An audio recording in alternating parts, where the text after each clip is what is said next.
sot autizmi në botë tërheq shumë vëmendje.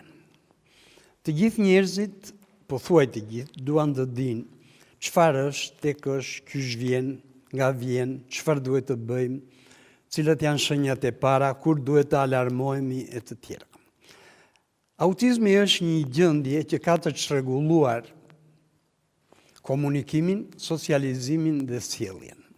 Të treja këto fusha zhvillohen në fëmijëri.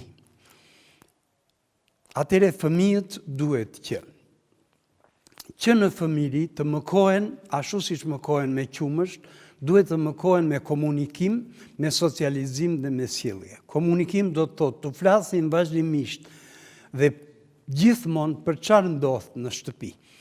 Çfarë bën gjyshi në kuzhinë, çfarë bën nëna, çfarë bën mami, çfarë bën babi, çfarë bëjmë. Pra, të verbalizojmë çdo fjalë që themi, sepse truri ushqehet me llafe, ndërsa barku me buke me gjellë që ne rritemi. Është shumë e rëndësishme. Në këta vite e jetë që kam punuar me fëmijët autik, kam mësuar disa gjëra shumë të rëndësishme.